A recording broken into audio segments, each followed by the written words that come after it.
Hello guys! So ngayong araw nga dapat papunta lang ako dito sa school para kumuha ng report card. Pero dumating kasi ito yung in-order ko sa Shopee.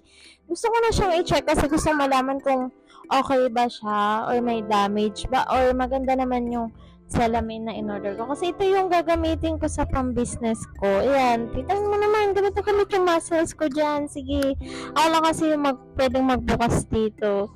So, ito ang ako na mismo susuot nung damit na gagamitin para hindi na ako magbayad. Siyempre, kailangan lang natin ng sipag at syaga at konting pagmamarket ng damit para maibenta natin. Yan, chinek ko naman na yung salamin. Okay naman siya. Thank you Shopee kasi maganda yung product. Ayan, inaayusan ko na nga siya dito para pangkapunta na kami sa school. Tama ko, dahil minessage na ako ni teacher kung nasaan na kami dito. So, ayun, papunta na nga kami sa school dito. At may honor sila! Congrats mga ate! And with the average of 92. Ayan, galingan nyo pa. Kayang-kaya nyo yan. Keep it up. Magagamit din nyo yan paglaki nyo. Ayun na. Magpakadait lagi.